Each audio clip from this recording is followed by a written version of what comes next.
Paz do Senhor, pessoal. Paz do Senhor. Nós estamos aqui para compartilhar algo com você.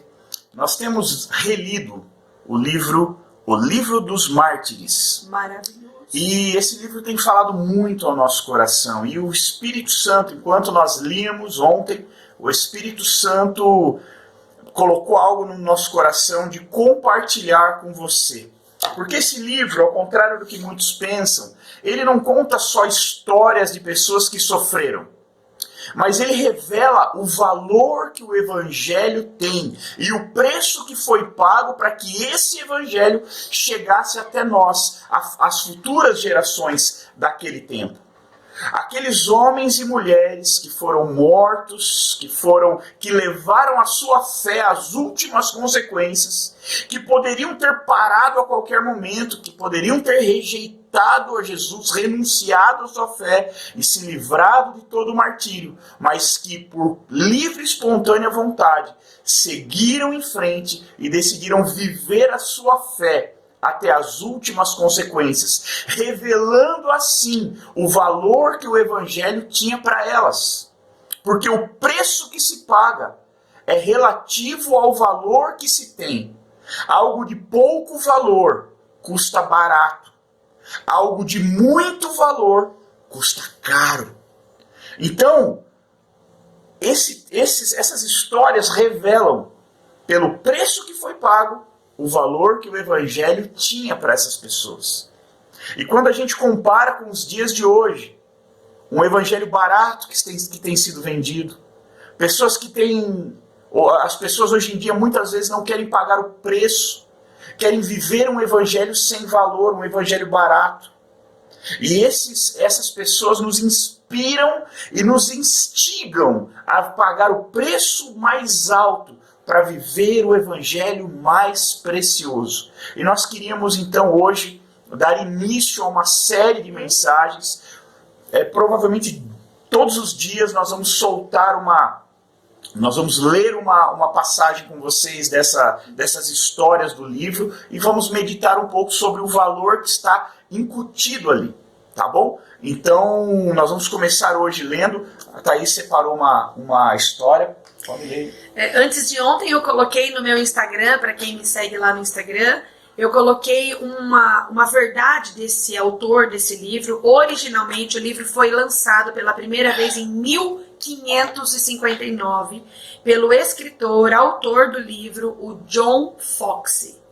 Esse homem escreveu esse livro em latim, primeiramente. E como ele estava debaixo da perseguição da rainha Mary Tudor, nessa época, ela que estava reinando sobre a Inglaterra, ele teve que fugir e se refugiar na Suíça e na Alemanha. Nesse período de 3 anos, a rainha Elizabeth assumiu o poder. E Elizabeth foi a primeira rainha protestante da Inglaterra. Então o John Foxe retorna para a Inglaterra. E quando ele retorna para a Inglaterra, ele faz novamente o escrito desse mesmo livro, original do latim, em inglês. Em 1563, ele reescreve o livro e coloca alguns acréscimos. Ao longo da vida do John Foxe, ele fez muitos manuscritos ainda em cima da escrita desse livro, e alguns autores, eu não tive acesso a essas publicações, mas alguns autores que reescreveram, traduziram esse material do John Foxe, o livro dos Mártires, eles acrescentaram alguns conteúdos de manuscritos que foram acrescentados pelo próprio John Foxe depois da publicação do livro original de 1563 da Inglaterra em inglês. Então, se você tiver acesso, pode pesquisar, ter conteúdos ainda mais inteiros em relação a esse autor. Há 3 dias atrás, eu coloquei uma das frases que para mim foi célebre da primeira vez que eu li esse livro, para dar o start nesse programa que nós iniciamos com vocês. E realmente a frase que vem para todos nós, da humanidade, do globo terrestre, em meio a essa pandemia, um pensamento poderoso desse autor de 1516 ele nasceu. E que em 1559 lançou, 1563 reescreveu, e ele colocou exatamente esse entendimento de que quem ama a verdade tolera o sal do Evangelho na nossa carne podre. Porque o Evangelho confronta a nossa carne. E essa frase foi explosiva. E ontem no meu Instagram eu também coloquei como morreu o nosso irmão André, um dos discípulos do Senhor Jesus. Depois da crucificação de Cristo, começou a perseguição da igreja. Os primeiros 300 anos é um número absurdo de cristãos que foram mortos inocentemente só por crer em Jesus e pregar o evangelho, a vida eterna, a vida e a ressurreição. E eu coloquei ontem lá sobre a vida do André. Mas eu coloquei um trecho muito pequeno, então aqui nos vídeos nós vamos recontar sobre André. Hoje eu elegi a história do nosso querido Tiago, irmão do Senhor Jesus, o filho da Maria mesmo. Porque depois que Maria teve o Senhor Jesus, ela teve filhos e filhas, diz as Escrituras. E um dos filhos, Tiago, irmão do Senhor Jesus, depois da ressurreição de Jesus, da subida, da ascensão de Cristo, Tiago continuou firme no propósito. E eu quero ler rapidamente a história do nosso querido apóstolo aqui, Tiago, no caso, o seguidor fiel de Jesus que nos inspira. E diz assim: sobre Tiago, o irmão do Senhor, lemos o seguinte: Tiago assumiu o governo da igreja com os apóstolos, destacando-se entre todos os homens, desde o tempo de nosso Senhor Jesus Cristo, como alguém justo e perfeito. Não tomava vinho, nem bebida alcoólica, e não comia alimento algum de origem animal. A navalha nunca tocou os seus cabelos. A ele somente era permitido entrar no recinto sagrado do templo, pois não se vestia com roupas de lã, culturalmente falando, mas apenas de linho. Costumava entrar a sós, e lá, caindo de joelhos, pedia perdão para o povo. Assim, pelo fato de se ajoelhar com tanta frequência para adorar a Deus e implorar o perdão para o povo, seus joelhos perderam o sentido do tato e ficaram entorpecidos, adormecidos e ásperos como os joelhos de um camelo. Ele foi, pela excelência de sua vida justa, chamado de o justo. E a salvaguarda do povo, era um intercessor. Por isso, quando muitos dos seus homens importantes passaram a crer, houve um tumulto provocado pelos judeus, escribas e fariseus, os quais diziam: corre-se o perigo de que todo o povo venha considerar Jesus como o Cristo. Reuniram-se, portanto, entre si e disseram a Tiago, o irmão de Jesus: nós te imploramos para refrear o povo, pois as pessoas creem em Jesus como se ele fosse o Cristo. Nós te rogamos para persuadir a todos os que vierem para a festa da Páscoa a pensarem corretamente sobre Jesus. Pois todos prestam ouvidos a ti, Tiago, e todo o povo atesta que tu és um homem justo e que não aceitas a pessoa de qualquer homem. Portanto, persuade o povo para que ninguém seja enganado a respeito de Jesus, pois todo o povo e até nós mesmos estamos dispostos a obedecer você, Tiago, o justo. Por isso, fica de pé sobre o pináculo do templo na Páscoa, que vai estar lotado, para que possa ser visto no alto e tuas palavras, Tiago, possam ser ouvidas por todos, pois todas as tribos e muitos gentios se reunirão para a Páscoa. Olha a estratégia dos escribas e fariseus. E assim, os referidos escribas e fariseus puseram Tiago sobre as ameias do templo e dirigiram-se a ele, gritavam entre o povo. Olha o que os escribas e fariseus gritavam: tu, homem justo, a quem todos nós devemos obedecer, este povo está se perdendo, seguindo Jesus que foi crucificado. E Tiago, em alta voz, respondeu: por que me perguntais sobre Jesus, o Filho do Homem? Ele está sentado à mão direita do Altíssimo e virá sobre as nuvens do céu. Ouvindo isso, muitos se persuadiram do povo que estava ali na festa da Páscoa e glorificavam a Deus pelo testemunho de Tiago e diziam: Hosana ao filho de Davi! Honravam a Jesus.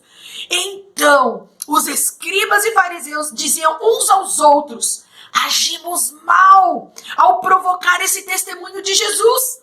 Vamos subir até lá e atirar Tiago para baixo, para que outros, tomados de medo, venham a negar a fé em Jesus.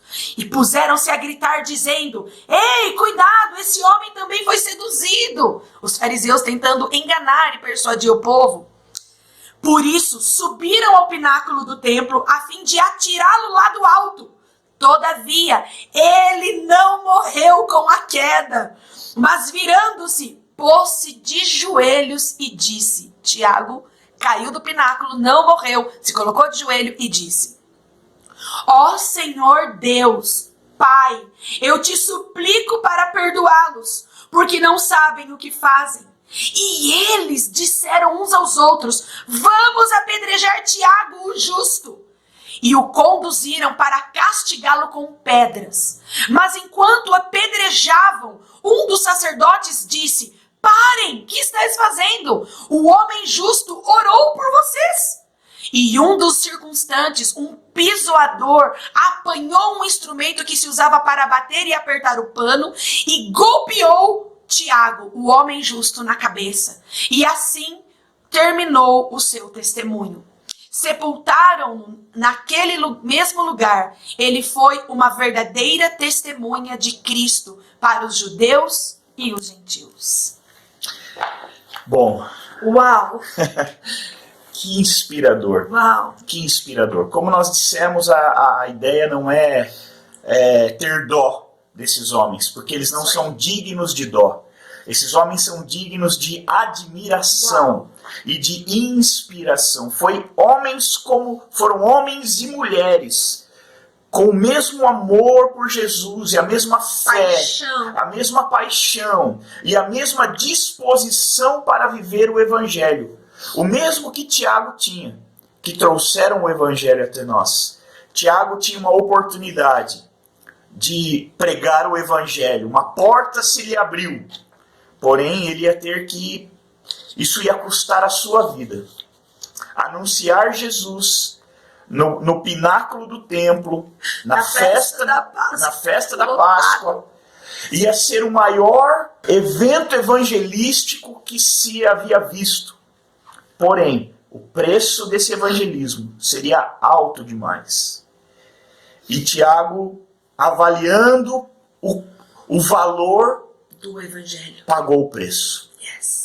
Yes. Quando nós avaliamos o valor do Evangelho, não existe preço alto demais. E o que Tiago nos ensina é isso. Quanto vale para você o Evangelho? É fácil saber. É só olhar para o preço que você tem pago. Porque o preço que nós pagamos determina o valor que nós temos. E nós damos ao Evangelho. Então eu queria deixar essa ministração, essa primeira ministração de abertura dessa série que nós vamos ler, essa série inspiradora. Talvez amanhã já poste outro vídeo e depois amanhã outro. A nossa ideia é postar diariamente, todos os dias postar uma história e uma conclusão dessa história. Extrair a essência dessa história. A essência da história de hoje é o valor que Tiago dava ao Evangelho. E para pregar o Evangelho, ele pagou com a sua própria vida. Então eu queria que você ficasse com essa história inspiradora, com essa essência, essa revelação, e que você meditasse nisso. Quero que você pense, você que é evangelista, entenda bem. Tiago teve uma oportunidade, os fariseus armaram uma cilada para negarem Jesus publicamente, porque Tiago era um homem que todo mundo ouvia.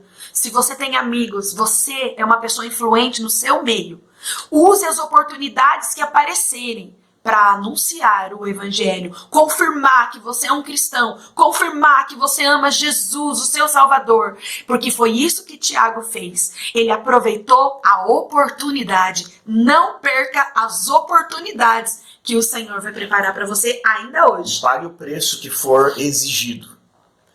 O preço é exposição, pague o preço. O preço é tempo, pague o preço. Seja lá qual for o preço, se você ama e valoriza o Evangelho, pague o preço e viva o valioso Evangelho de Jesus Cristo. Que Deus te abençoe poderosamente. Hashtag está escrito. Viva pela palavra escrita. Amém. Deus abençoe. Paz.